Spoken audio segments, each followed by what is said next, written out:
Something about the studio felt wrong before the cameras even went live. The host was smiling. The guest was calm. And on the monitor behind them, there was only a blurred still image from what looked like an old luxury yacht party.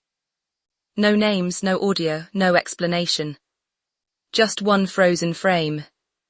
And yet, within minutes, everyone watching understood that this was not going to be a normal interview. Because the man sitting under the studio lights had spent years writing about powerful people, private rooms, and the kind of secrets that never survive daylight. But this time he wasn't talking like a biographer. He was talking like someone who had seen something. The question was simple. Why now? Why bring up an old video on live television? Why hint at a past that certain people had spent years trying to bury? And most importantly, what was actually on that tape? At first the segment seemed harmless, a discussion about reputation, public image, how famous people reshape their stories once they become powerful enough to control the headlines. Then the host leaned forward and asked about rumors that had followed a certain duchess-like figure for years. The guest paused. Not dramatically. Not theatrically. Just long enough for the room to shift. Then he said there were things from her past that had never been fully explained.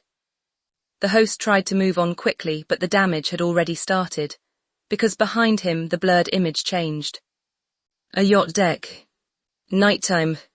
Champagne glasses. A woman turning away from the camera. And a man beside her whose identity was hidden, but not hidden well enough for viewers to ignore. Within seconds, social media began dissecting every pixel. Some claimed it proved everything. Others said it proved nothing. But the most interesting reaction came from the studio itself. The guest stopped smiling. The host looked off camera. And someone behind the scenes appeared to cut the feed for a split second. That tiny interruption became bigger than the image. Because people don't panic over nothing. Or at least that's what the internet decided. Then came the number. 30,000 a night. It was mentioned once, almost casually, buried inside a sentence about elite parties, private access, and the strange economy of fame before fame becomes respectable. The guest did not accuse directly. He did not name anyone's. But the implication was sharp enough to slice through the room. And suddenly the story was no longer about a video. It was about whether an entire public image had been built on top of a locked door. For years, this woman had been presented as polished, controlled, carefully rebranded. Every interview, every appearance, every emotional confession had followed one message. She was misunderstood. But this moment complicated that version. Not because a blurry video can prove a life story. It can't. The twist was that the people around her seemed more afraid of the conversation than the evidence itself. That's when the second layer appeared. A former insider speaking anonymously claimed the tape had circulated privately long before the interview. Not publicly, not online, quietly, in the background. Passed between people who knew exactly how explosive it could become if it ever reached the wrong screen. And that changed the question. Maybe the mystery wasn't whether the video existed. Maybe the mystery was who had been holding it back.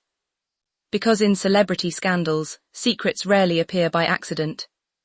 They are released. Timed. Positioned. Weaponized.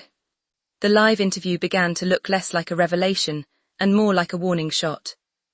Then came the most uncomfortable detail. The guest suggested that the old footage was not valuable because of what it showed. It was valuable because of who was allegedly nearby. A powerful man.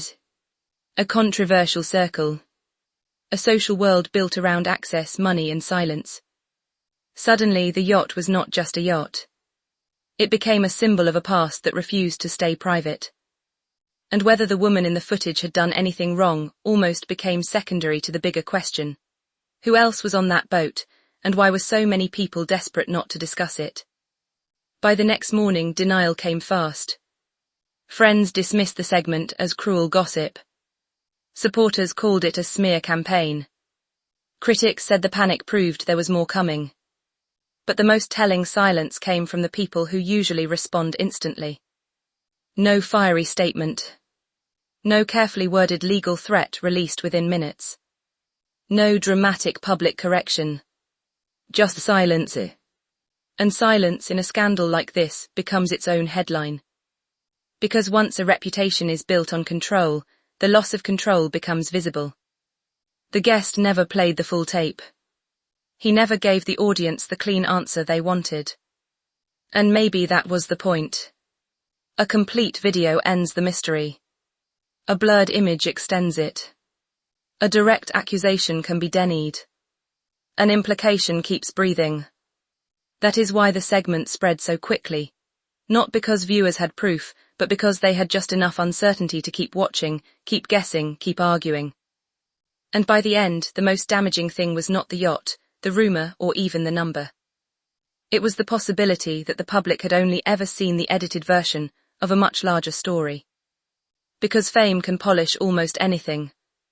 It can rename ambition as survival. It can turn silence into dignity. It can turn old doors into walls. But every once in a while, one frame appears on a screen, and suddenly the whole room remembers that the past was never gone. It was only waiting for someone to press play.